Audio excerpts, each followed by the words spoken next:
Well, good afternoon if you are in New York or Pennsylvania or Santa Fe, New Mexico. Good evening to people in Europe and Africa, and greetings to those of you listening all around the world. With special love to our loved ones in Ukraine, stay strong, be yourselves. We are with you. My name is Fred Plotkin. Welcome to Fred Plotkin on Fridays on Adagio, the place where classical music happens. Adagio is a video and audio streaming platform dedicated to supporting artists and to making classical music and opera available to music lovers around the world. People who have tuned in for the past 2.5 years or so that I've been doing this program have met all kinds of interesting individuals in the arts and culture, in literature, in journalism, in cooking, in painting, in all kinds of pursuits, filmmaking. Today we have someone who I must have met somewhere in my lifetime. I've discovered that she and I know at least 500 people in common. We both worked at the Metropolitan Opera, though at different times. Our paths must have crossed somewhere, but I don't think I've ever had a conversation with Nancy Zeckendorf, who's had a fantastic career in the arts and has just published a book, Small Town, Big Dreams, The Life of Nancy Zeckendorf. Nancy, welcome. Thank you, Fred. Good to be here. So, as it happens, among the people that you and I know in common is the co-author of your book, Jane Scoville, who has been a friend of mine for about 40 years. So Jane is a wonderful writer. And when I saw that she co-wrote the book with you, I knew it was going to be a terrific book, and it is a terrific book. And there are many aspects to your life that we could talk about, but I want to focus mostly on your life in the arts. But there's one question I have. I know American geography pretty well, but the town where you were born in Pennsylvania, not only have I never seen its name, but I don't know how to pronounce it. It's spelled Tidioute. How do you pronounce that? It's pronounced Tidiute, T-I-D, Tidiute, and it's an Indian name. Mm-hmm. There are many different versions of what it really means, but it's an Indian name, and it's in the very top corner of northwestern Pennsylvania. So near Western New York State, kind of near Ohio. Yes, close to Ohio. It's not too far from Chautauqua, which is in New York State, near Jamestown, near Erie. That's sort of the location. Near where Lucille Ball was from. Pardon? Oh, yes. Lucille Ball was right there from Jamestown, New York. And I'm going to fast forward because there's so much to cover, but you discovered a love for dancing. You found your way to New York.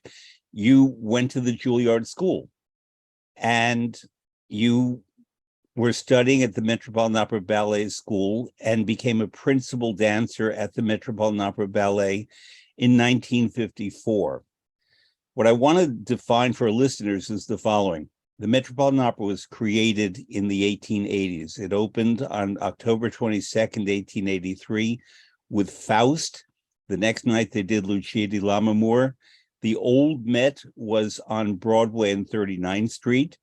It was referred to as it looked like a yellow brewery. It was a magnificent place that I, as a small boy, went to numerous times before the new Met opened in September of 1966 at Lincoln Center. To me, it's a great tragedy that the old Met was destroyed. I think it could have been a wonderful theater or resource, and we saved Carnegie Hall, but not the old Met. So a lot of what I want to talk to you about, because you were a very active member of the Metropolitan Opera Company and a principal dancer at the old Met, would you tell us the atmosphere of the old Met as compared to the new and as compared to the theaters? Well, it was very much like belonging to a family. And one thing very important, there was a stage door on the 40th Street side that most people went in the same door. The stagehands, the orchestra, most of the principals, the dancers, everybody went in one door and out the same door. That made us all I think that had a very important point of our being so feeling like a family. I felt so at home there that I used to go there and write my Christmas cards, or go there and sit in the afternoon and just read a book, because I love to listen to the music. So the thing then, though, was that most of the principal singers came and stayed for a long time. Like Tibaldi would come and stay for 6 months. So they weren't flying around on airplanes like they do today, which was it was a blessing. So they could come and be a part of the company and really be a part of us for a long time. So it wasn't people in and out, a new person every time you came on stage doing another role. So it was very, very, very special. I can't tell you, I those 9 years, I practically lived in that building, music from morning till midnight. And we would go in the morning, we would rehearse, we would take ballet class, take rehearsal, then do performance, go home at 12 o'clock at night and start all over again the next day. And I loved every minute of it, particularly also the tours. You used a term that I learned. I arrived at the Met in 1979. I also stayed 9 years. There must be something about 9 years. And most of the time I was the Met's performance manager in the 1980s. And you heard a term that was genuinely felt, Met family. Yes. So much so that the old website for the Met was metoperafamily.org. It no longer is that, it's metopera.org. And you had this genuine sense, I think, and this is something your book communicates incredibly well, that we lived there all the time, I at the New Met, and this was your family. And the choice that you make when you work for the Metropolitan Opera, unlike, say, Broadway shows where you do the same show every night, when you're rehearsing 2 or 3 operas and you're performing 3 or 4 other operas, and all kinds of things have to be done for the chorus, for the ballet, for the construction of scenery, for ticket operations, for all of that, you all do have to work together and you do become a family. Yeah. And frankly, part of the reason I left was I realized that I loved being at the Met. I adored it, but I had no other life. And I wanted a more balanced life. Loved it though I did, and love it though I still do. And there are some in your book, you mentioned certain people, and there are a few that I'd love for you to talk about because they're great names and they were great people, and I knew them and you knew them, but most people today wouldn't know them. I'm going to start with Francis Robinson.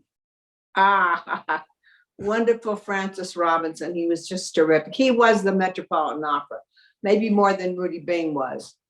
Everybody knew Francis. He was a wonderful, wonderful. He did several different jobs there, but a lot of was public relations. But I think he was public relations, but he also was the friendly speaking voice as opposed to the singing voice. He was such a gentleman. He was just amazing. And he could make that family feeling happen, that if you were having a problem, you would go to Francis. If you were new in town, you were sent to Francis, and he would be the cohesive glue who would bring you into the family. I'm a very good cook, I can modestly say. And occasionally he would ask me to come over to his place and throw together whatever was in the fridge and serve a meal to whoever happened to be there. And basically the only things in his fridge were caviar, sour cream, champagne, and vodka. Well, you didn't cook the dinner the night I was there when Maria Callas first came to town. No, I was a kid. Yeah. And he served her a hamburger, and I never saw anybody so ravenous to eat. And she had already lost so much weight. Nobody could believe the way she was so wolfing down her dinner that night. Well, people forget that she was a New Yorker. And yeah, I forgot. Yeah. Yeah. I mean, by way of Greece, I think. Greek in Europe. She was born at Flower Fifth Avenue Hospital on 16th Street and Fifth Avenue. She grew up in Queens until she was 13. Her mother, I think, inadvisedly brought her to Greece at the dawn of World War II, but she was a New Yorker and had all the traits of a New Yorker, good and bad and indifferent. But what I'd like to do, I want to read one little section from your book because it encapsulates so much. At the time that Llewellyn, who is your dear friend, and I were with the company, the Metropolitan Opera was in one of its golden ages and overflowing with singers whose names still resonate. Renata Tebaldi, Victoria de Los Angeles, Zinka Milanov, Eleanor Stieber, Risa Stevens, U.C. Bierling, Richard Tucker, Franco Corelli, Ezio Pinza, Cesare Siepi, and Leonard Warren. Warren, one of the great Verdi baritones, died on the Met stage on March 4th, 1960, during a performance of Verdi's La Forza del Destino. I was on stage that night, and it was as eerie as it was shocking. Warren had started to sing an aria in Act 3 that begins, Morir tremenda cosa, to die, it's a monstrous thing, when he suddenly pitched forward, hit the floor, and lay face down. For a moment, everything stopped. We stood there, paralyzed, looking down at Warren's still form. One of the singers went over and knelt beside him. No one else moved until someone allegedly cried out, "For God's sake, bring down the curtain."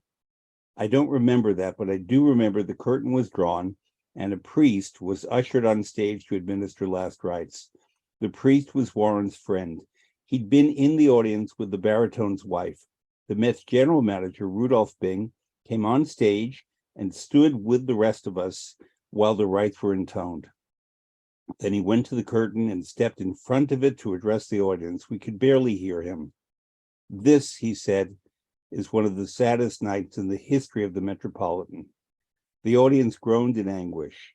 After a few words about Warren, he asked everybody to stand in memory of one of the Metropolitan's greatest performers. Bing concluded by saying that he felt everyone would agree that the performance could not go on. He turned and walked back through the curtain. I don't think I've ever experienced a more shattering moment, life and death in the blink of an eye. The story didn't end there. From the moment of Warren's death, descriptions of what happened that night might have differed. I was an eyewitness and still found it impossible to recall the details that were reported in the press. The New York Times described it one way. The New York Herald Tribune described it in a different way. Accounts of the tragic incident were so mismatched that for decades, Columbia University's Graduate School of Journalism taught Leonard Warren's demise as an exercise in deadline writing entitled Death at the Opera. Now, Nancy, I knew of that event, as we all do if we work at the Met. What you don't know about me is the year before I went to work at the Met, I was a student at Columbia University's Graduate School of Journalism and was the only one who got— Did you study that? I did, and I was the only one who got it right. Because I knew the whole backstory about Leonard Warren. And yes, you probably, I'm forgetting her last name, but her first name was Winnie, and she was at the stage Winnie door. Klotz. Winnie Klotz, yes. And she lives here now. She's a good friend. Oh, no, I don't mean the photographer. There was another Winnie, the woman who— Oh, yes, Winnie, who answered the phone. Who answered the phone and gave out the mail and was a deeply passionate partisan of U.C. Bierling and felt very protective of him. And Bierling also died in 1960. And Winnie was still there when I was manager. And I would sit down and talk to her about Met history so that I could learn it. And she said, "I will talk to you about everyone except U.C. Bierling. I cannot speak of U.C. Bierling," not because of something negative, but her feelings were so strong. Yeah. And so what I'm leading to is when it becomes our family, when we live there all the time, we develop intense relationships. And I'm not just about romantic relationships, but work relationships. Often these people would have families on the outside or relationships on the outside, but what we lived together as a Met family was in a way more intense. And I would like to start by asking a question about the Met tour, because I only did one Met tour, the last one in 1986, because I knew that it was ending. And I wanted the experience, and I went to Bruce Crawford, who was then general manager, and I said, "Bruce, I need to know what a Met tour is like." And so someone replaced me at the house in New York, and I was allowed to go out on tour for a while. And many artists whom I've known have described to me the environment of the Met tour, being on 2 trains, later on airplanes, perhaps.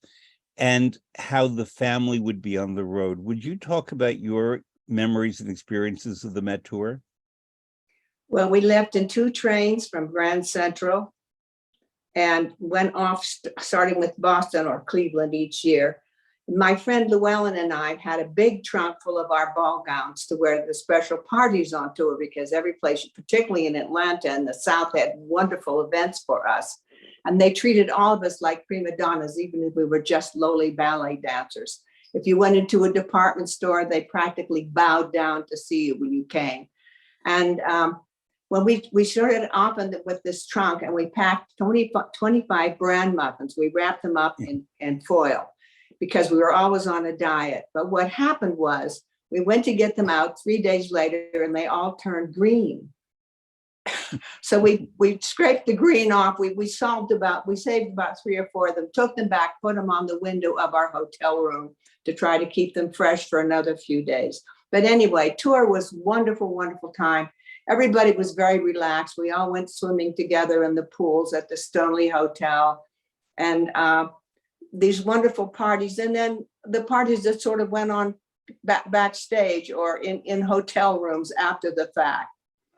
And I don't know, everybody was just in a very special mood. Everybody loved the tours when they came. You know, we worked hard all year. And of course, you mentioned about the house, but in April, we went on tour because the Metropolitan Opera House, the old one, was not air conditioned.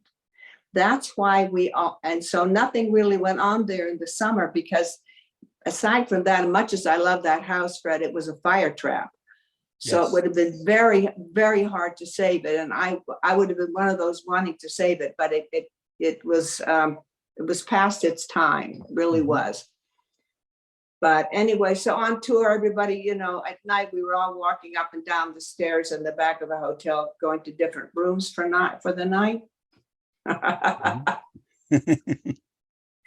And what plays in Atlanta stays in Atlanta. Yeah. I in fact remember on the 1986 tour that Atlanta was by far the most vibrant, socially active, thrilling town. Really, the whole city turned out for the Met, even if they were not necessarily opera lovers. It was quite extraordinary because they knew it was the last tour. And since then, but when you were on tour, was it in a plane or was it on a train? It was in a plane, yeah. Because that's very different. I know, because, for example, what would happen, let's say that Placido Domingo was singing on Monday and Thursday, he would fly in and fly out, whereas in your time, if Renata Tebaldi or someone, Corelli, was on the tour, they'd be on the train and be with the group for the entire week. I spoke to Frederica von Stade a couple of years ago on this program, and she told lots of stories about the tour as a very young artist in 1970, especially Minneapolis, and how Minneapolis presented different challenges in terms of its social mores than the other cities, and how people had to, let's say, sneak around a bit more than they did in... Well, that's a story in the book about the Curtis Hotel. I don't know if it still exists, but that was a true story. And the story basically is that Rudolph Bing, who was general manager, was notified by the hotel management about what the hotel management considered not good behavior of the guests, in effect. Yes, and he said, you don't understand theater people, so we're not going to stay at this hotel anymore. So we didn't. Exactly. I want to go back a bit more to the old Met for listeners to understand. There was a fire around the year 1900 or just before, and the theater was somewhat restored. By 1903, the Met was presenting. It was the first place outside of Germany to present Wagner's Parsifal, and it developed a Wagner tradition that was very important. In the first decade of the 20th century, you had Gustav Mahler, Richard Strauss, and Arturo Toscanini all conducting. Puccini came and presented the world premiere of La Fanciulla del West in 1910, and then Il Trittico for the premiere. It was a golden age of singers. Caruso was there until he died. All of them created sort of a golden age community family at the Met. And then in the 1930s, with the economic depression, the Met nearly folded in 1935. and was saved by a woman named Eleanor Robeson Belmont. Right. I actually knew Mrs. Belmont. There are certain people, because of the age difference, I knew as Mr. Bing, Mrs. Belmont, and Eleanor Robeson Belmont founded the Metropolitan Opera Guild. She helped create Opera News magazine. She was an actress. She was British. She was married to Augustus Belmont, who was, he owned racetracks and horsemen and all of that stuff. Did you know Mrs. Belmont at all? No, I'm not really, but I did see her very often there. And she was a beautiful woman and very much respected and loved by the whole company. Even if we didn't know her, we knew what she was doing. She was sort of like our mother hen. Well, part of what she did that is a tradition that continued for a long time. In 1935, she had the idea, when the Met was really broke during the Depression, to take the gold damask curtain and have it cut into little pieces. And these pieces were turned into handbags and eyeglass cases and neckties and so on, all of which were sold. And that raised money to save the Met. And periodically through the decades, when the Met would change curtains, they would take the old curtain, cut it up. They did that in the late 1940s to help rebuild the Vienna State Opera by sending money from New York. So the reason the new Met has Austrian chandeliers is because it was to say thank you for helping rebuild the Vienna State Opera. Mrs. Belmont, Eleanor Robeson Belmont, is another example of Met family. Zachary Solov, who you knew very well, Zachary ballet master, Solov, and I knew Zachary too. Talk about Zachary Solov. He was a very important figure at the Met who's not necessarily known to the outside world. Amazing. He was brilliant at choreographing for the opera. Not in general. He did 2 big ballets for us at the Met, but that wasn't his forte. Somehow, he had a mute parents, and he was very able to quickly sense something and give you an idea. So we could go down on stage with something he had set and worked on in the rehearsal. All of a sudden there'd be a set of stairs and something. He'd turn it around he'd turn it around in a minute and make it work. But first of all, let me say that was so important. We had a company that belonged to the Met. We had 40 dancers in those days. There is no company anymore. It breaks my heart. So he knew us all. He knew what we did well. He knew our personalities. So he knew how to cast all of us. But also he really had such a feeling for the music and the spirit of what the opera was. Speaking of that, seeing Traviata a little while back, there's some choreography in the 3rd act of that is absolutely appalling. Has nothing to do with the story, nothing to do with the period. And I had to watch it a few weeks ago, and I was very upset, as I was the first time I saw it. But it has nothing, you see, they have a new choreographer every time a new stage director comes in. So there's no sort of coherent understanding in a way. Zachary was a great character, and I really loved him. We were friends forever. And after he left the Met and I left the Met, I still went to visit him in Saratoga, where I slept in one of his bedrooms called the Fanny Elsler room or the Marie Taglioni room, which were full of cobwebs and all that. But nevertheless, I was honored to be in the room. I think you made a very important point that I'd like to underline, namely, Zachary Solov was an excellent choreographer for opera. And the requirements of opera are very different from doing, let's say, Swan Lake, or doing a new ballet that is built on the dancers and on the music for which it's being created. If in La Traviata, in Flora's party, in the second scene of the 2nd act, it's about toreadors and fortune tellers. That's right. And zingarelle, they're gypsies. Usually it's a Spanish dance. Yes. And yes, I recently too saw the Met's current La Traviata, and it bore no relation to the story of and now with projected titles, when the women sing Siamo Zingarelle, we are gypsy girls.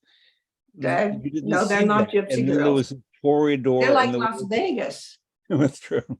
So, but it's really important, and this is something you mentioned, that there is no longer a Met Ballet. This is tragic. It was closed in 2013. And as you point out in the book very well, other companies, famously the Mariinsky, La Scala, Paris, Copenhagen, have ballet companies that are attached to the opera companies. In the case of Paris, it was the ballet company that helped fund the opera always. And therefore, they worked together. They worked hand in hand. When I was performance manager of the Met, we had many of them come to New York. I remember the La Scala Ballet came, not the opera, just the ballet. And they were wonderful. And the Royal Ballet from London came, and the Danish came. And therefore, these companies, these families in the European theaters built ballets that were integrated into the operas in terms of costume, makeup, scenery, storytelling that was the story inherent in the opera. Now, unfortunately, the Met, which never really had many ballet nights on its own, but the Met no longer has a ballet company. And you feel it. I certainly feel it when I'm there, because there's not the family and the integration that you experienced in your stay and I experienced in my stay. And yeah. What I said when I was talking recently about my book, being on that stage at that time was otherworldly, whether you were doing a solo or whether you were standing in the back being a priestess, a prostitute, or a peasant. You'll never forget how you felt being on that stage at that opera house at that time. It was just otherworldly. It really was something you never forget. In your book, you talk about that you were paid a fee as a dancer, but if you were a supernumerary, in other words, an extra, you got $2 more. And if you were a sometime singer, you got $5 more. If you said, for example, La cena è pronta, dinner's ready, that was $5 extra, which was a lot of money in the 1950s. Yes, it was. Yeah. I'm going to ask you whether you knew someone who was a relative of mine. And if you didn't, it's fine. But if you did know her, I would love to hear your memory about her. My cousin, Alice Plotkin, at the time, she became Alice Playton in her career, was in the Met's children's chorus, and was, when the Met did Wozzeck, the premiere of Wozzeck in 1959 in March, with Eleanor Stieber and Herman Uda, they needed someone to play Marie's child. And Alice was selected out of the children's chorus to play that, and she and the whole opera Metropolis conducted was a huge success, and she wound up on the front page of the New York Times. So she would have been 11 years old, 10 and 11 years old.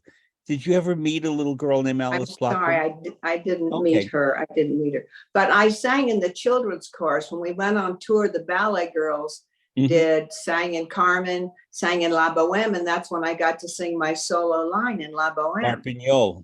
But yeah, Voglio trombare cavallini.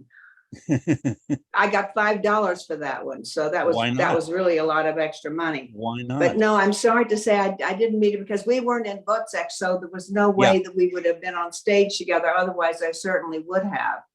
There's not that much dancing in Wozzeck, but there are a lot of there's sort of a debauchery scene, and sometimes they would use dancers and supernumeraries and covers. You know, speaking before about choreographers and about Zachary being so special for opera, the other interesting thing is both Balanchine and Anthony Tudor choreographed for opera. Totally unsuccessful.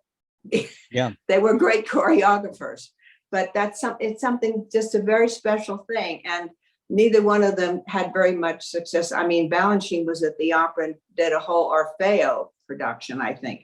But he was not happy there, and he did much better at with his own company and his own theater. Another gentleman that you and I knew in common was Oliver Smith. Oh, Oliver! He was one of my dearest friends. He came out to visit me in Santa Fe every summer. Would you please talk about the wonderful Oliver Smith? Oh my God!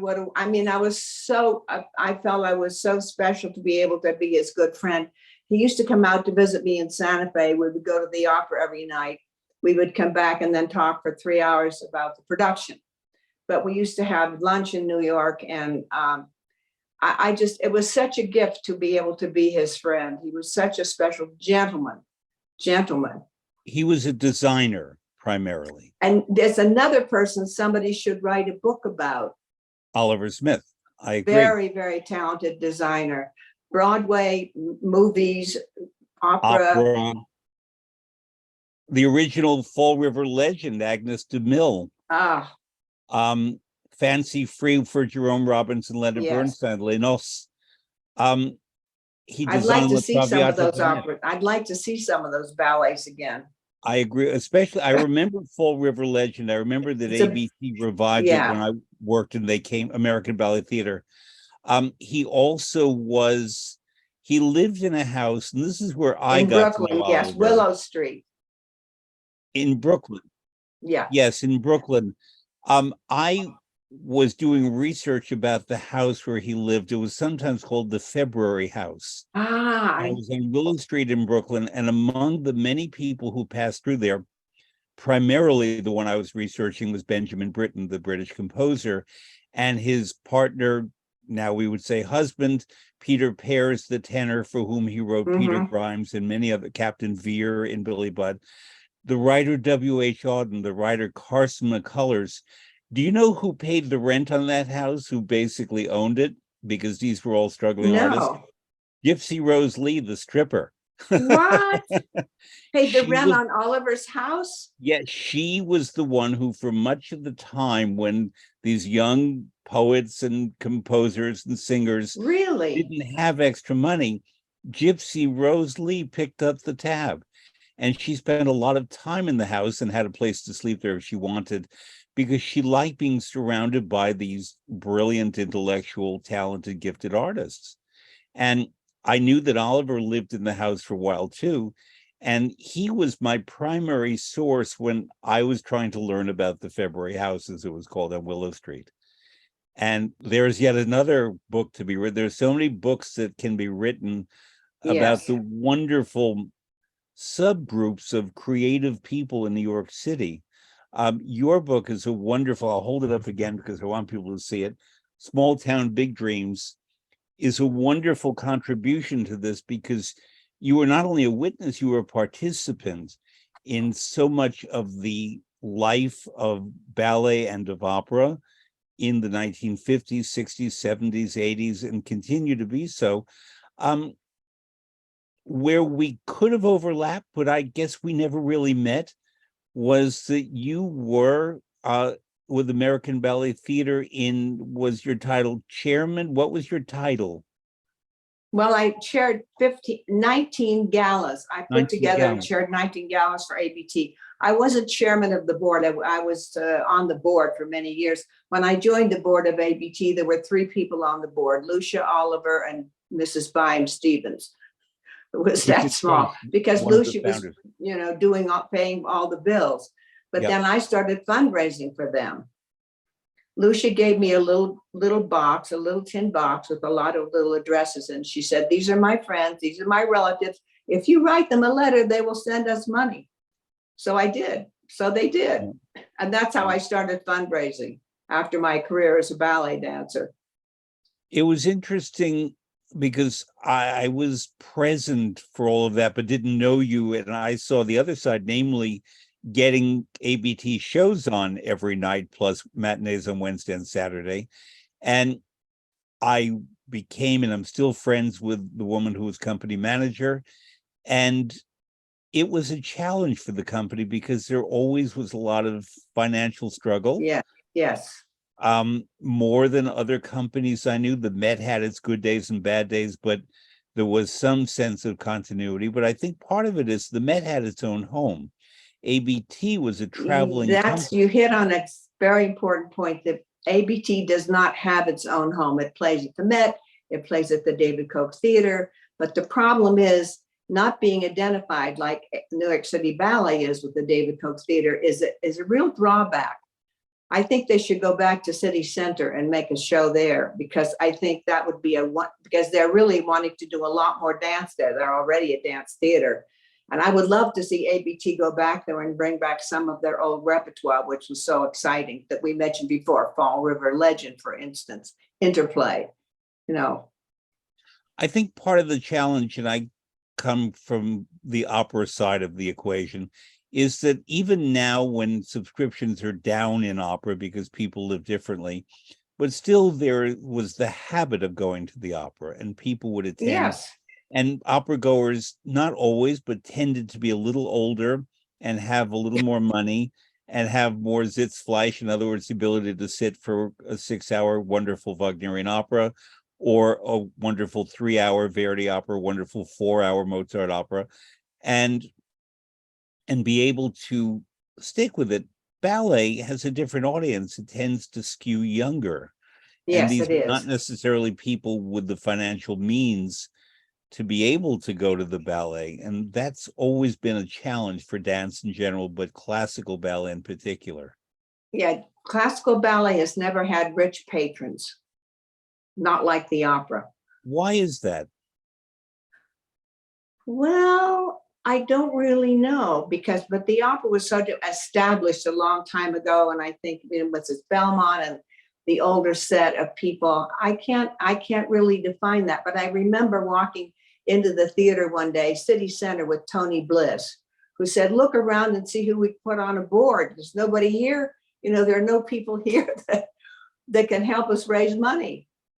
And I know when I first took my husband to the ballet, which he loved very much, but in those days, somebody would say, "How are you, Mr. Zeckendorf?" And he said, "Well, I'm here because my wife brought me," but no more. I mean, but they were sort of, the men didn't want to admit that they really, loved ballet too. Now it's pretty much widely different than that, but it is always has been a very different audience.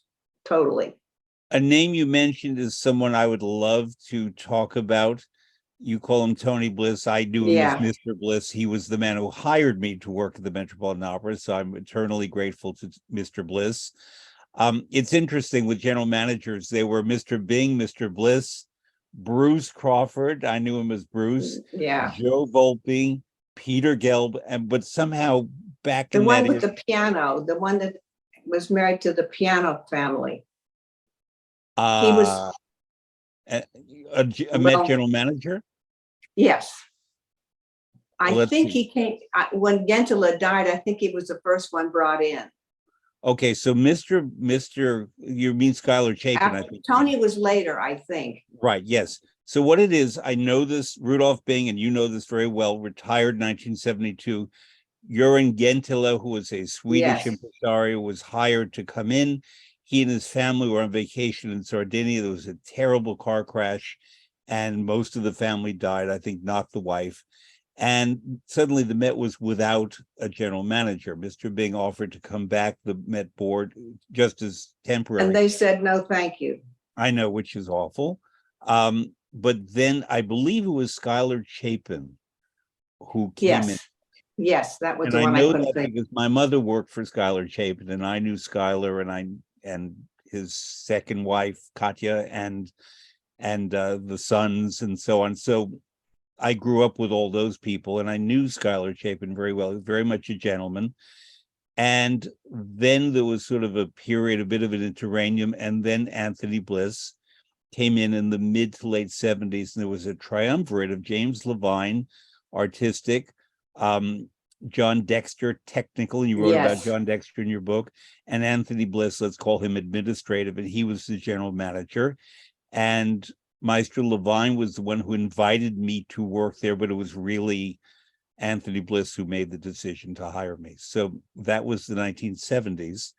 And Mr. Bliss was there until he retired, and then Bruce Crawford came in, and then I was mostly there with Bruce, and then Joe Volpe started in 1990, and Peter Gelb started in 2016, and is still there today.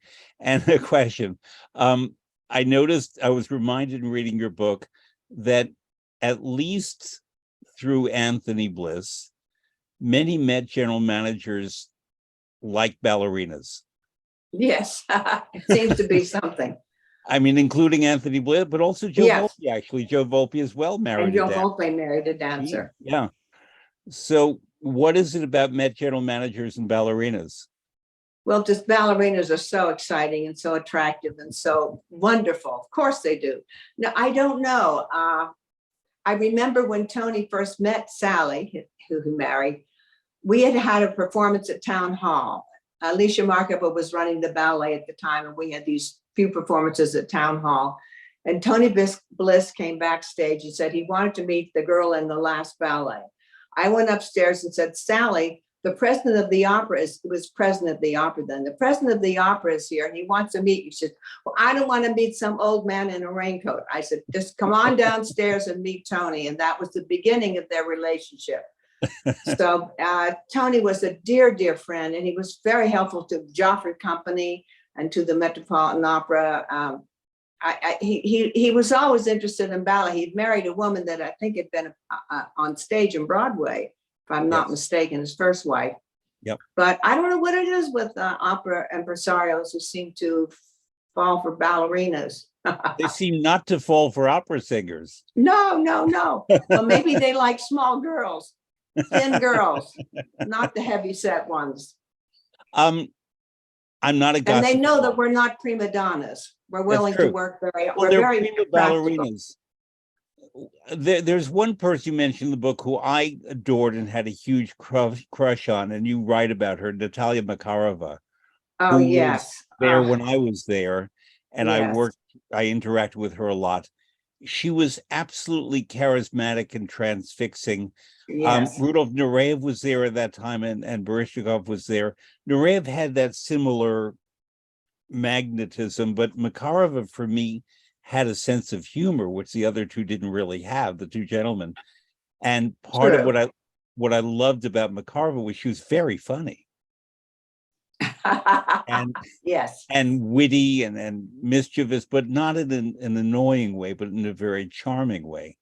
Well, you see, ballerinas are all charming. You know, what can I tell you? It made me love her more because she was really, she was incredible. I mean, I don't want to say she wasn't easy, but she was very demanding and very perfectionistic, and was an amazing dancer on the stage. Let's not ever forget that.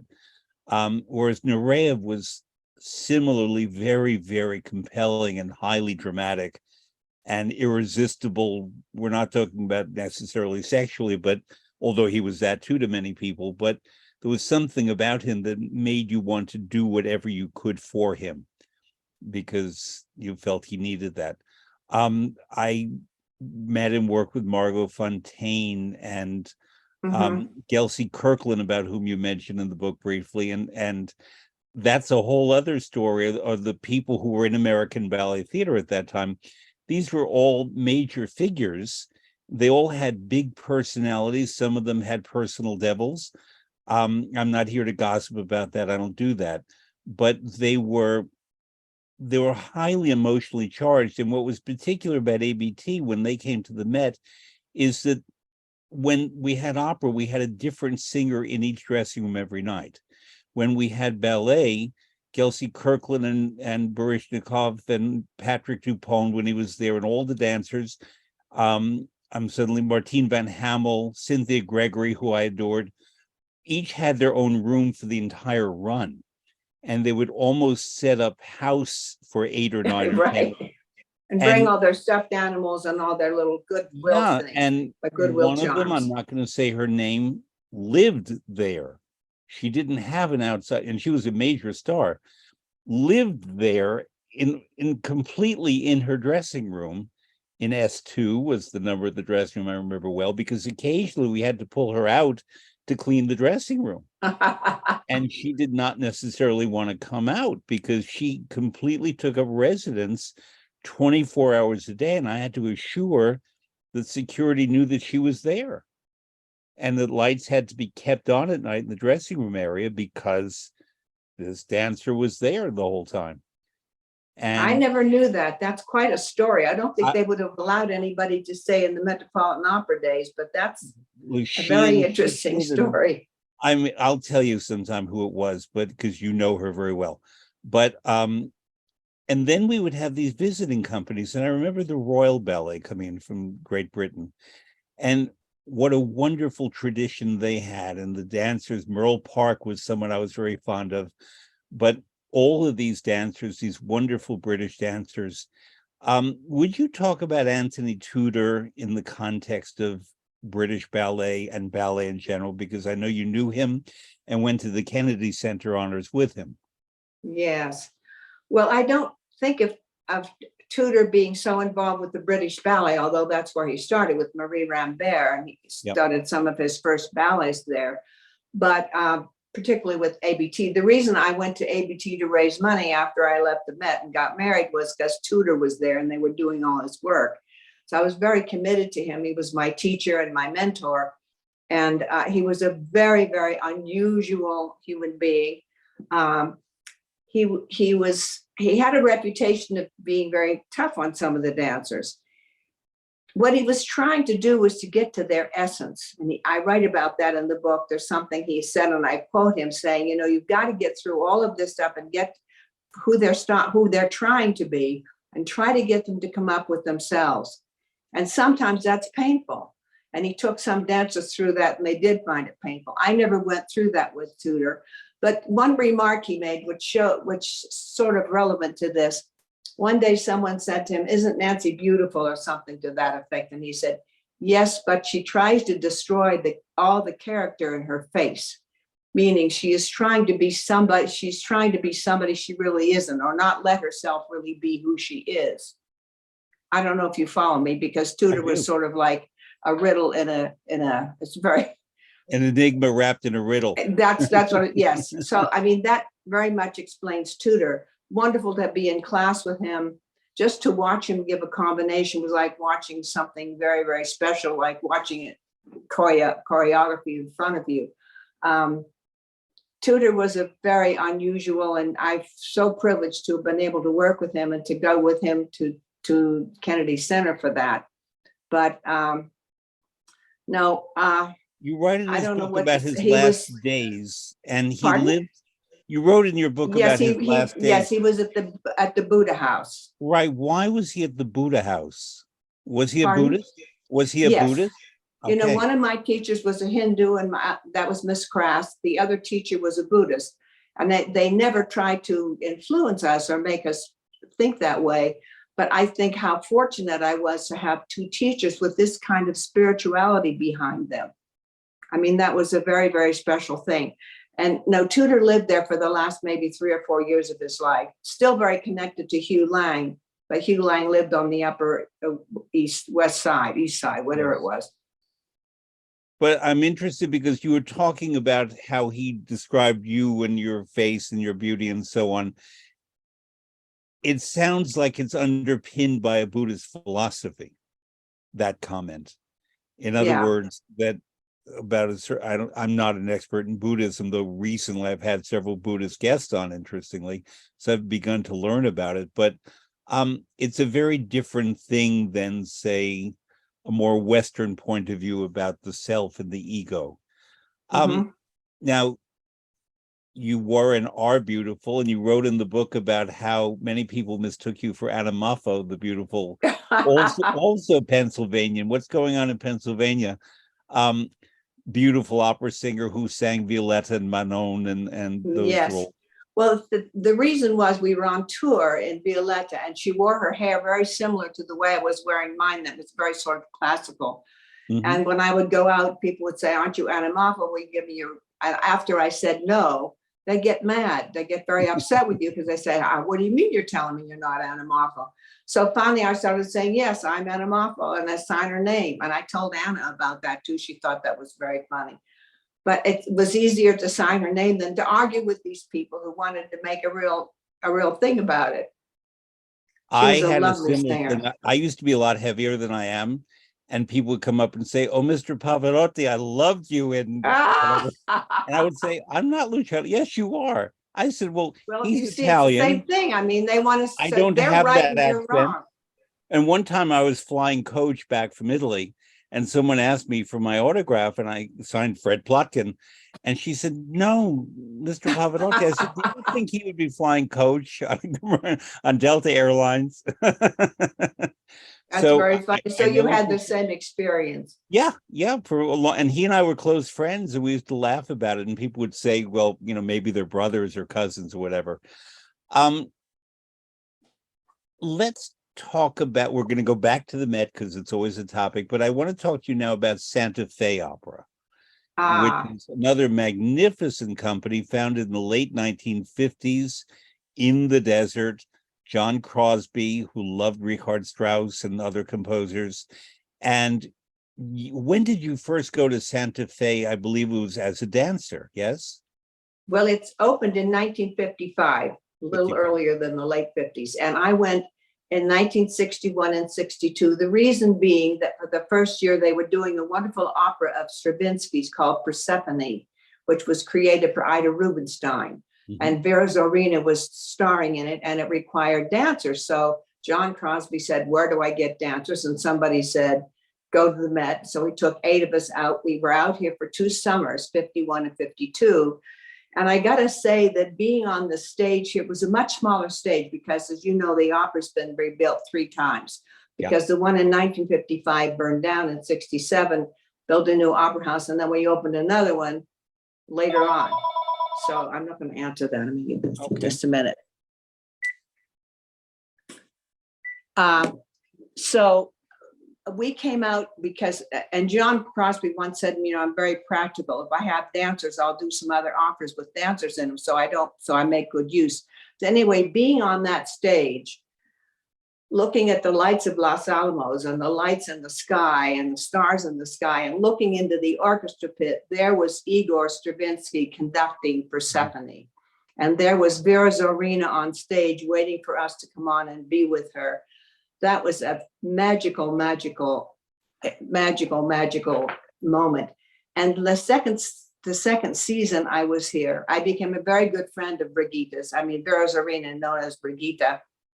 And she invited me to Bishop's Lodge for lunch with a music critic, Irving Culloden, who was then writing for the Saturday Review of Literature. And he was there with his wife, Irma Culloden, who happened to be Bill's mother. And when Bill we came back Zeckendorf, your late husband. Yeah. So when we came back to New York, she called me up and she said, I have tickets for the Bolshoi. Would you like to go with my son? She said, he's divorced. He's not divorced, but he's separated. So it's okay. And I said, listen, in the opera, all I meet are married men on the make and gay boys. So I'd be delighted to meet your son. Not knowing he wasn't a Mr. Culloden, but it turned out to be Bill. And that's how I met my husband, from having had lunch here after the opera at a place called Bishop's Lodge in Santa Fe. Santa Fe. So just so audiences understand, your mother-in-law was married previously to Bill Zeckendorf, to Bill Zeckendorf. Before marrying Culloden. Yes. Santa Fe is a magical environment, and I know that's easy to say, but it genuinely is. And I had the pleasure to work there 2 summers, and let's see if I remember. Oh, you did? 1989 and 1993 were the 2 summers. And then, because fortunately in my working life, I was taken to Europe a lot, I spent a lot of summers in places like Salzburg and Verbier. But so I've never been back to Santa Fe since 1993. But I was so inspired, especially in 93, that I began to draft a novel that I still have not finished. But I know all the characters and they still live. I'm a writer of nonfiction, but it was so inspiring. I remember sitting down with a legal pad and just writing out the draft of the novel right there. And it was all set primarily in Taos and Santa Fe.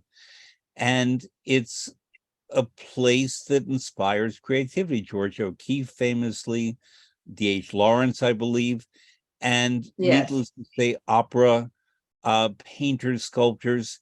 What is it about the place? Well, when John Crosby started the opera, probably the population here was maybe 30,000, maybe less, which was quite, but he's always said, because this is a place that attracted artists, mainly painters, he knew that it would work to do an opera company. Everybody thought he was crazy. They thought it wouldn't last more than 1 season, but they humored him and they supported him. And indeed, he was very successful. There's something, this place when I first came here reminded me of Greece and my experience in Greece, talking about coming up to who you really are and coming to the sense of yourself. There's something about this that inspires that. A friend of mine said, you always change. If you come to Santa Fe, you never stay the same.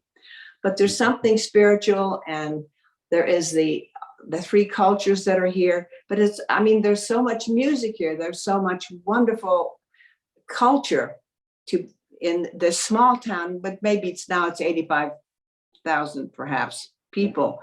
But we have an opera company, a chamber music in the summer. We have 3 orchestras that play here in the winter. And there's something, of course, at our theater that we started, the Lensic Theater, there's something going on all winter long. So it's full of wonderful things and wonderful people and wonderful weather, even though it does snow here and it does get cold. But it's the best place in the world to live. It really is. I remember when I was working there, the theater where the opera was presented was sort of up on a high mountain and sort of, Yes. and one time I remember vividly, it was Orpheus and Eurydice, Marilyn Horne and Benita Valente. Yes. And Yes. Marilyn was singing Che farò senza Euridice. By the way, it's 7,000 feet up. The air is drier. Yeah. Singers tell me all the time of the challenges of singing when there's less oxygen in the air. And a very large truck, a lorry, pulled up in front of the theater and started blasting its horn, not understanding that this was not, I don't know what store the driver was taking delivery to, but it was an opera house. And Marilyn was singing Che farò senza Euridice, and the driver was blasting his horn. And finally, she just kept singing through it, and someone went out and said to the driver, "This is an opera house, stop blasting your horn." And he drove away. The truck was incredibly noisy. Marilyn was furious, understandably, but it was not that anyone did that intentionally. But the other thing is that the theater then, I don't know about now, had a sort of gap in the middle so that audience members could see the stars in the heavens. We built a new theater. One day John said to his board, "I need a new theater. People are coming from all over the world. It's not fair to have them sit in the best seats in the orchestra and get wet." Yes. So we raised the money. I chaired that campaign to raise money for a new opera house, which was designed by my late friend Jim Polchek. It's a beautiful, beautiful house.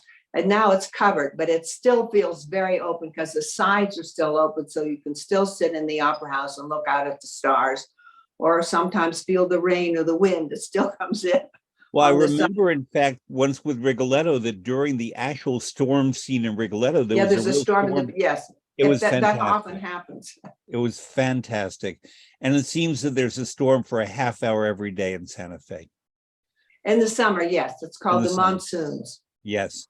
And so I want to, again, give a context to people listening who are not necessarily from the U.S. New Mexico is the 5th largest state in the United States. It's in the southwestern United States. It's glorious. There is the, let's call it, indigenous Native American culture, all the pueblos, the peoples who have been there forever. There is the very strong Latino culture, and there's the American Anglo, whatever you want to call it, culture. Yes. And they all blend there. Santa Fe is the capital of the state, but Albuquerque is the largest city, and one tends to fly into Albuquerque and then drive north. You don't know this about me perhaps, but a great deal of my life has been spent in Italy, and I've written many books about Italy, and I did my upper training in Italy. And when I teach about Italy, I always say that Italy is the size of New Mexico, to give a context, because they're almost the same size. And California is a third larger than Italy in size. And therefore, Italy is incredibly diverse in different ways, obviously. It leads me to a couple of other questions of things that I discover we have in common. Ischia. Oh, Ischia. The island in the Bay of Naples. Have you been there?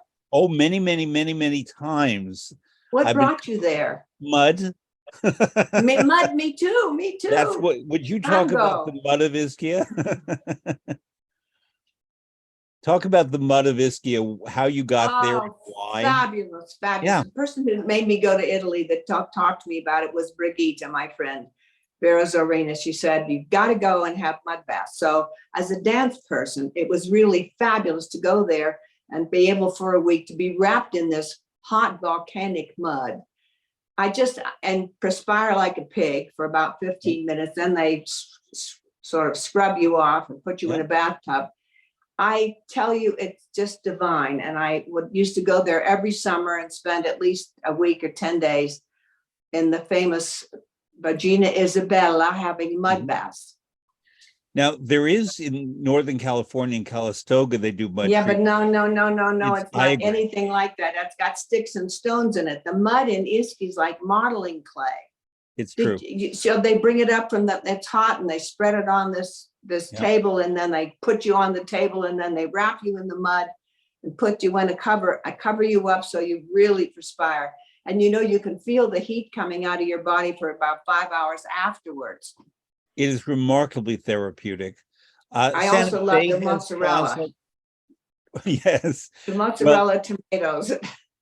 Well, the thing is, that's Insalata Caprese, named for Capri, which is the next island over. And yes, Capri is magnificent and people should go there. But to me, the great undiscovered gem is actually Ischia. Yes. And I don't know what you eat and don't eat, but the food special to the island is actually rabbit.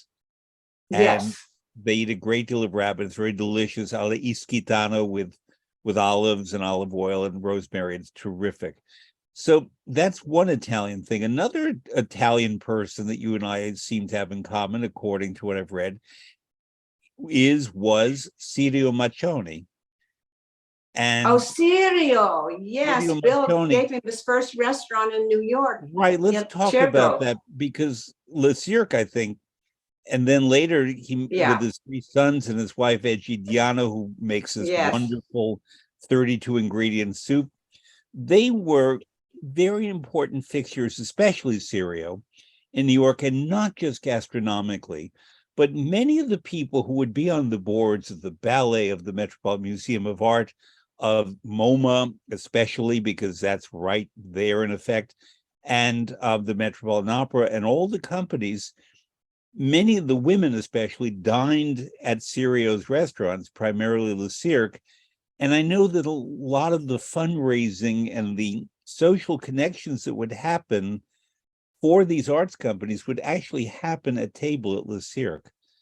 And your husband, Bill Zeckendorf, how did he discover Sirio Maccioni, and how did that lead to forming Le Cirque? Well, he wanted to put a new restaurant in the Mayfair house, which he had bought. And he spoke to Peter Duchin, and Peter said, there's this great couple, Sirio and his partner, the chef then, whose name, Jean, I can't remember his last name. So he said, you need to, they were not performing, but had a restaurant called La Forêt. So Bill went to see them, brought them over to talk to us, and decided that was the team he needed for his new restaurant, Le Cirque.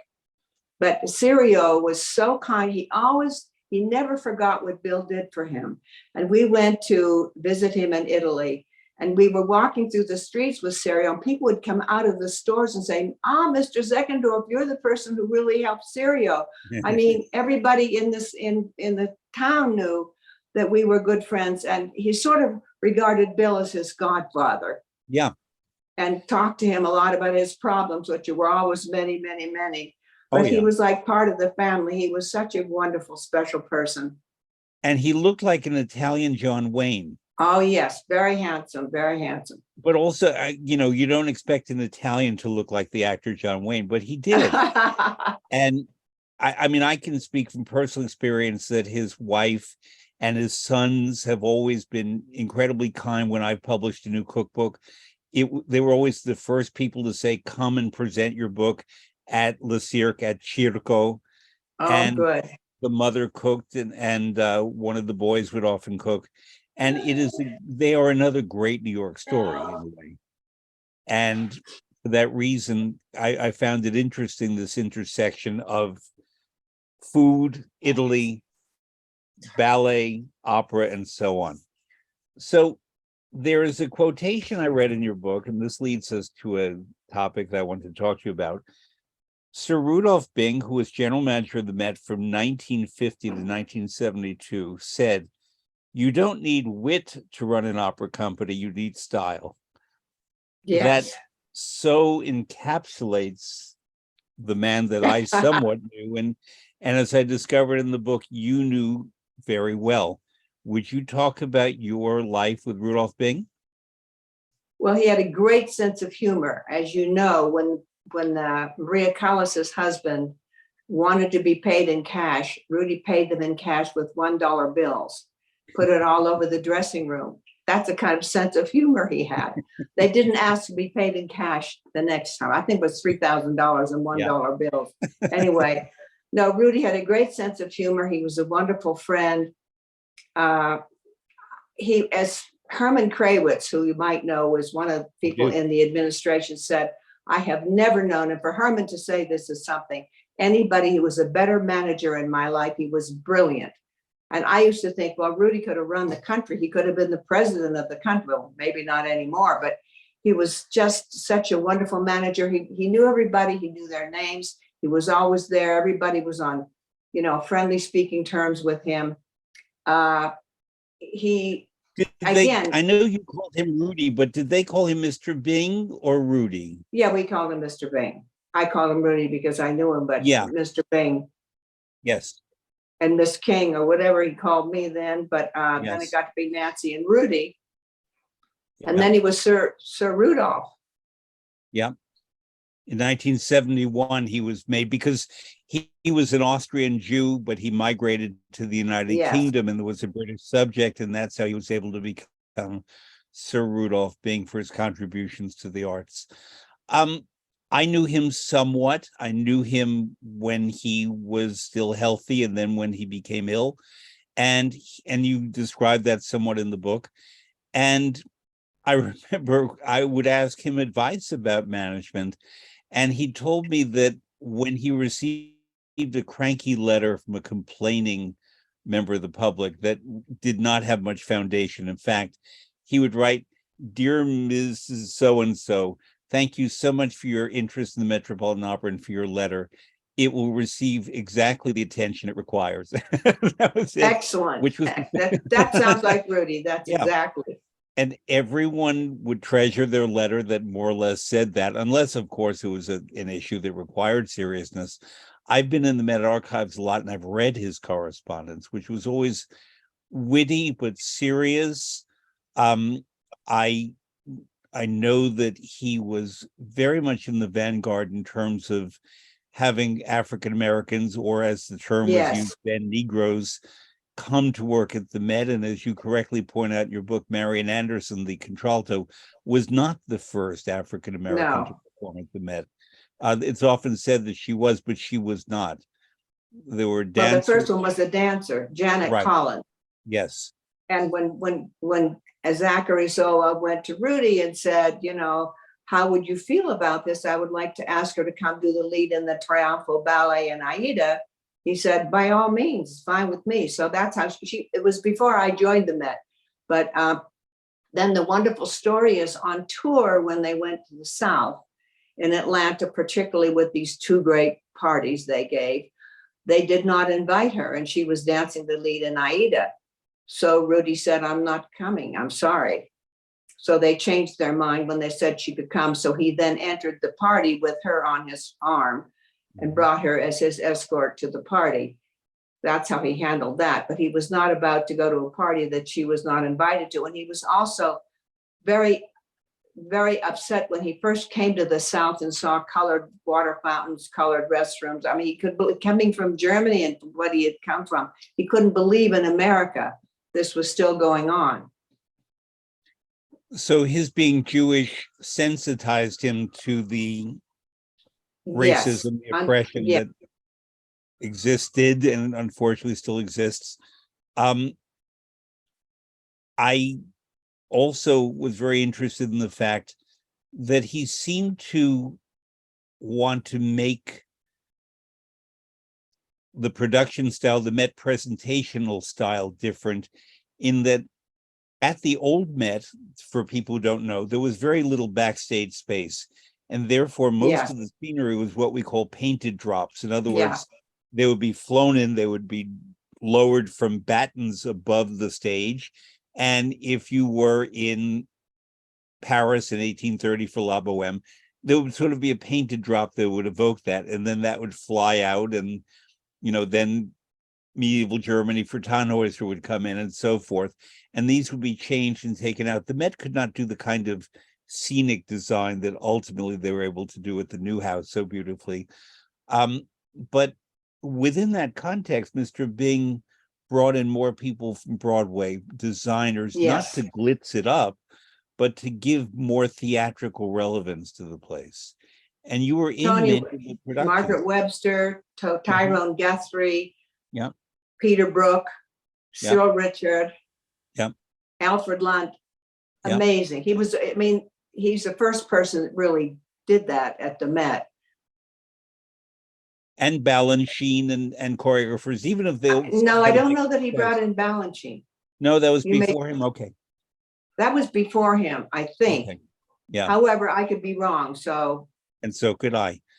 Um, hard to believe, my dear. You know so much of the history. You know more of the history than I do. Well, Yeah, I see that's your business. So I retain it as being something incredibly important. And that's one of the many reasons I loved your book, is that it filled in gaps for me in my knowledge. And really, yeah, and I savored every page of it, because let me show people again. Small Town, Big Dreams, co-written with my friend Jane Scoville, The Life of Nancy Zeckendorf. And were you, as a member of the company, cognizant of the fact that there was an outside world that was racist and prejudiced and so on? Or was it so enclosed in its way that all of you were working 14 hours a day, 6 days a week, and you as a ballerina also had to take class in addition, and everything required for a ballerina to do her life? I would say pretty much we were focused very much inward on the whole company and everything. Now, when I think how much I'm involved in what's going on, even in the world and politics and everything else, in those days, no. And I don't think we were aware of that at all. I mean, somewhat, but not to the extent that we should have been.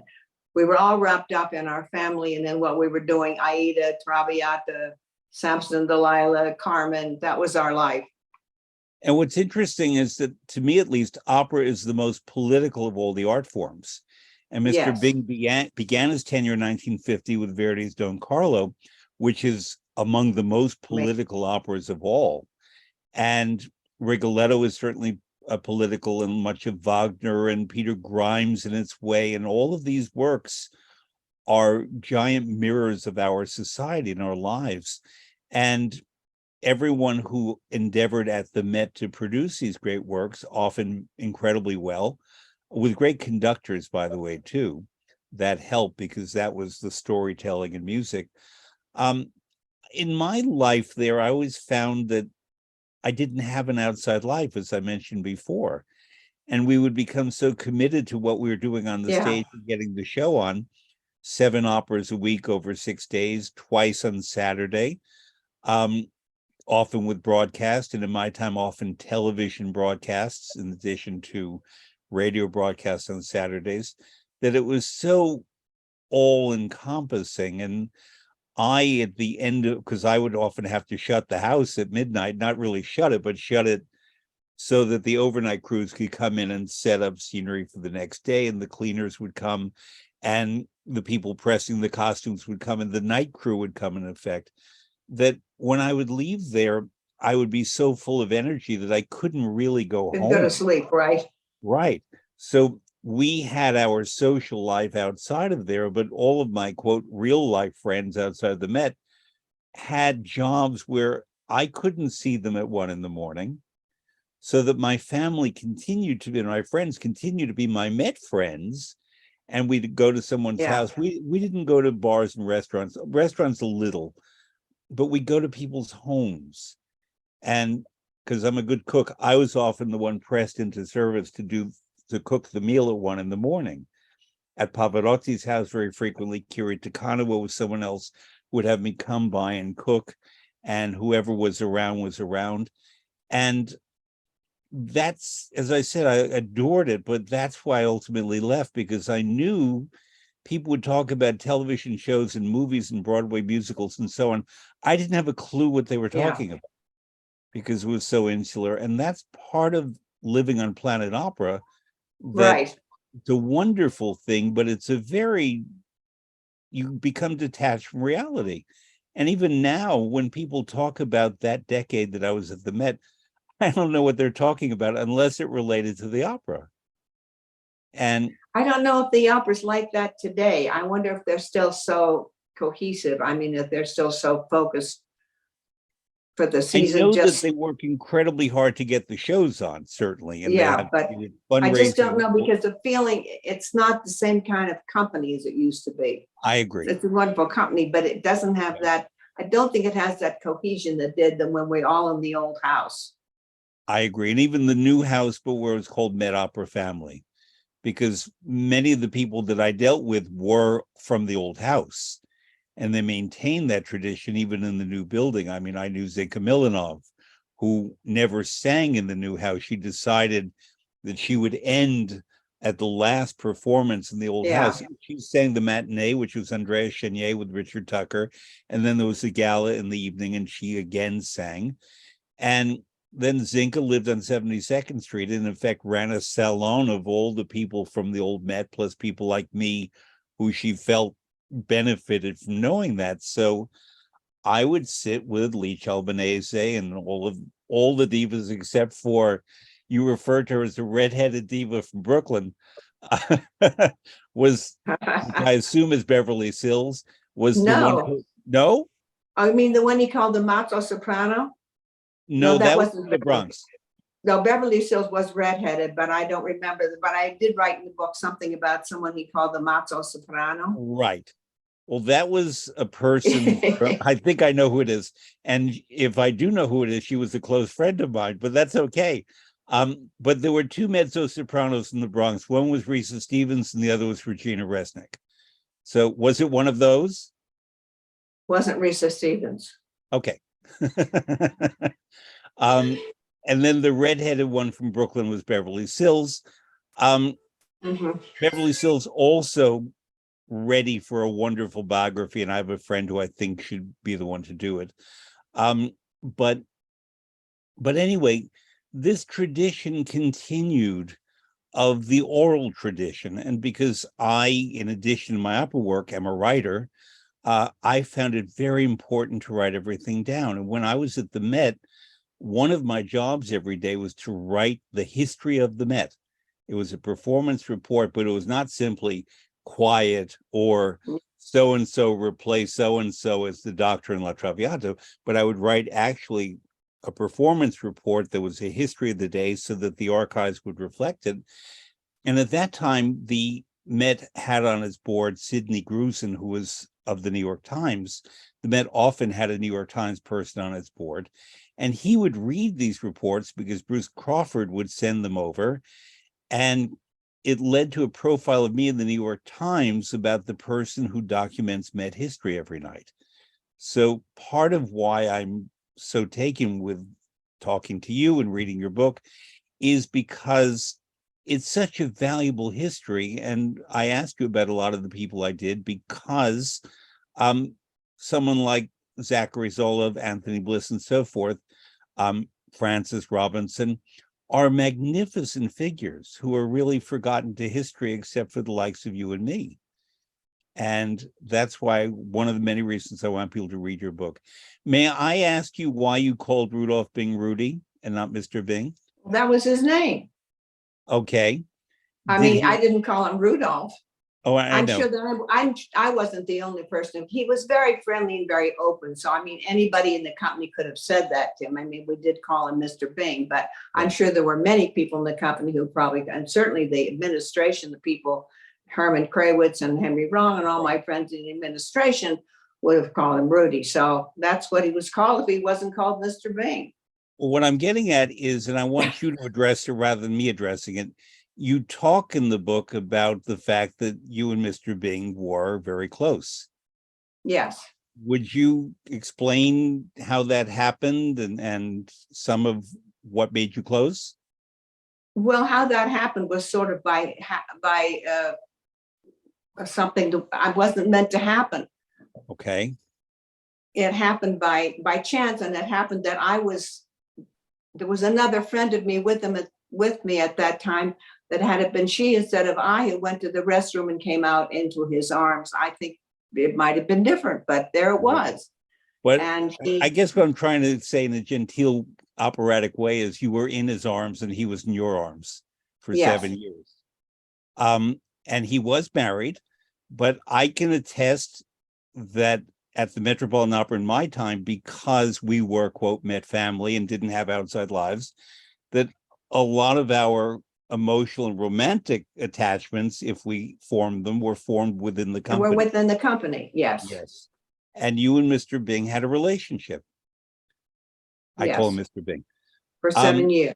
Yes. And therefore, you deal with it so beautifully in the book because you deal very fairly with the realities of that relationship, with him being general manager and you being a principal ballerina, with his being married, with his wife, who I knew a bit, being fragile.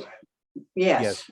But also the fact that she would go to Europe, to the Dolomites, where they had a home before he did, and on Met tour, you and he would be there without her. And the Met often went to Philadelphia a few times of the year for performances, I believe on Tuesdays, if I remember. And often you would see each other in Philadelphia in a way that you wouldn't Yes. in New York. And At this, the Bellevue Stratford Hotel. okay. Which I guess And you call ghosting, because somebody takes a room and then somebody else is sharing the room, but they're yes, not paying for it. I was not registered at the front desk.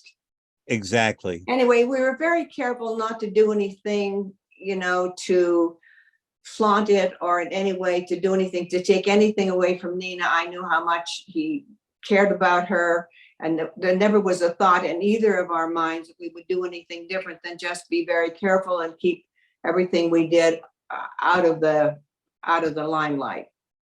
There's something you wrote that really, many things really touched me in the book, but one of them was that about 5 years into your relationship, he spoke to you and he said he didn't want you to get the wrong impression, but that he felt it was important that you think about your life Yes. after him and whether you would have security and so on.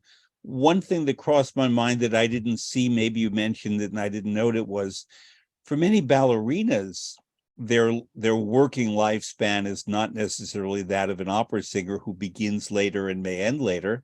An actor can, or an actress can go on for many decades, but because ballet is a physical thing, it typically does have a limitation in terms of a Yes. working life. And then the ballerina goes on to teach, to choreograph, to do other things.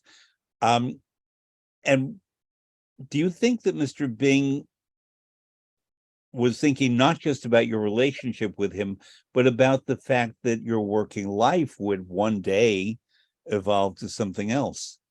Well, yes, and in those days, if you were in, let's say, the Metropolitan Opera Ballet, when you were probably 30 or 31, you were probably getting ready to leave anyway. But he really meant that he didn't want to go back to Europe, which he always said he was going to do when he left the Met, which he didn't do. But he said, I can't leave and go to Europe, and you don't know that you don't have somebody who's taking care of you and that you will be okay. That was what he said. Of course, when it happened, he wasn't very happy about it. But anyway, right.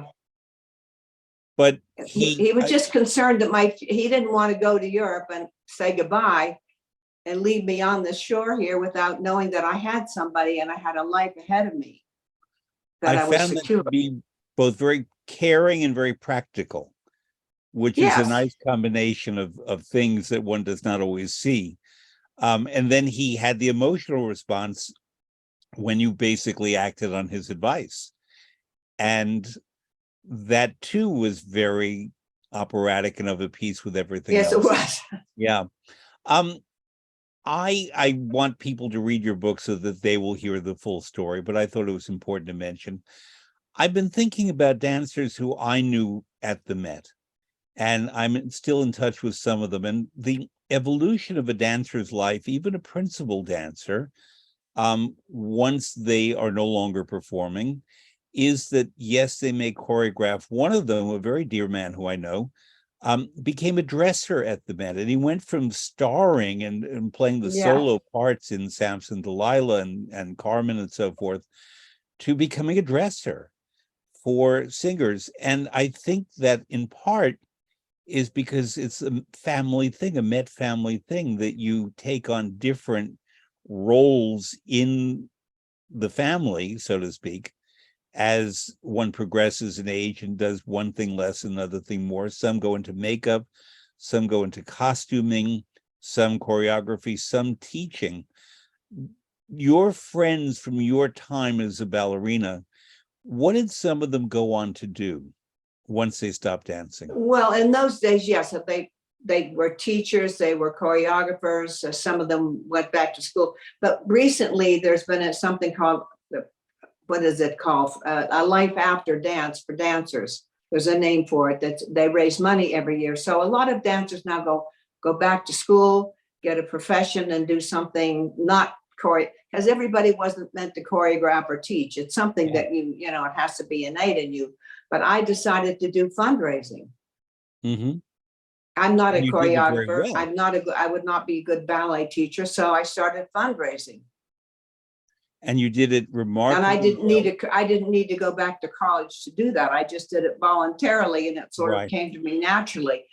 But but I think at the time when I stopped dancing, most dancers had to find something to do that they didn't have to go back to school to do it. So they mainly, and a friend of mine became the Madame Pilates of the world. Lolita San Miguel is a great Pilates teacher, and she goes all over the world teaching Pilates.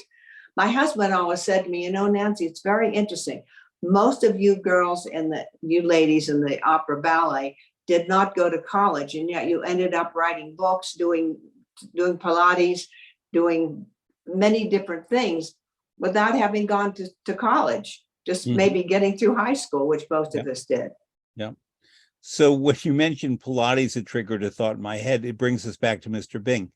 When Mr. Bing late in his life had Alzheimer's and he was at the Hebrew Home for the Aged, not many people went to visit him. I know you did. I know I did, although we never met.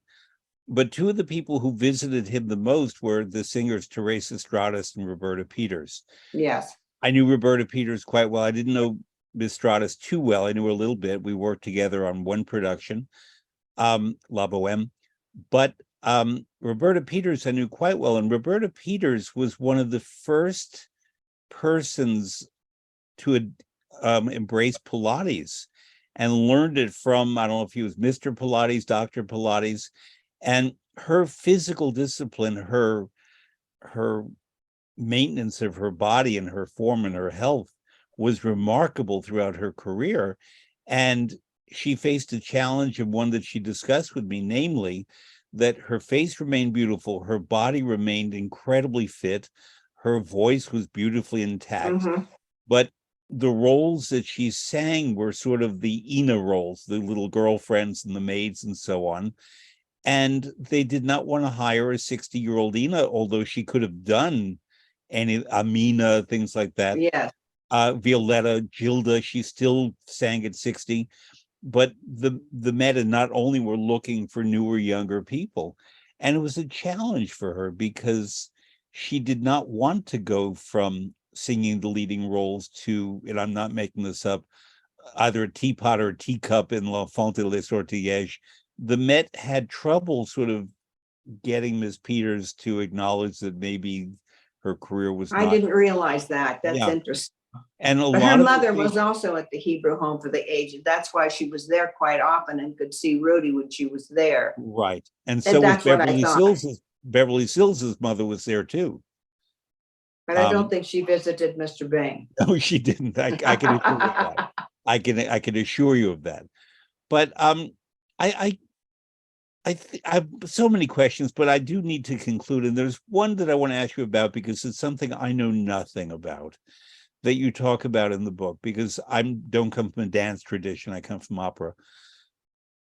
When a dancer takes class and goes to the bar, BARRE, you communicate several times in the book about the communication, the transaction, the learning, the experience of class, which is something I remember dancer friends of mine would every day go to class. And even the great experienced dancers like Baryshnikov Kelsey Kirkland, would continue to go to class every day. Would you please talk about class, about going to the bar, what it means to a dancer and what happens there? Well, it's sort of like meditating, because you know what you're supposed to do and the teacher gives you, but you know a lot, it's already in your body. So when you're in ballet class, you're expressing the music and the movements, but you're not thinking about what you had for dinner last night, or whether your husband said this to you or your boyfriend did that to you. You're in another world. You're just totally there at the bar or in the center doing the ballet class.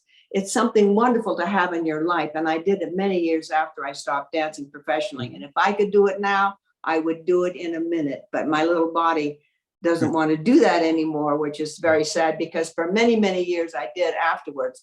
But it's a wonderful, it's like meditation. It's like a meditation. It really is, because you don't even have to stop to think about the things they're asking you to do. It's already in your body and you're doing it automatically. And you're in another space, in another cloud. Mm-hmm. Nancy Zeckendorf, this has been a wonderful conversation, and I do commend your book, Small Town, Big Dreams. Thank you. The Life of Nancy Zeckendorf, written with Jane Scoville. It fills in so much history of the second half of the 20th century in the performing arts in New York, in America. It's not a name-dropping book at all. When you mention someone, you describe that person in terms of their significance. You, as I said, name people who may be forgotten by the general public or not known by the general public, who you and I managed to name some of them today. But anyone in the arts, anyone thinking of funding the arts, as I hope people do, anyone who wants to understand what it takes to create art every day, this is a great book, and I was honored to be able to speak to you about it. Thank you. Thank you so much. Yeah. Great pleasure. Mine too. One day we'll actually meet, I hope. Maybe you'll cook dinner for me. Of course. I like Italian food. That's what I cook. Very good. Thank you.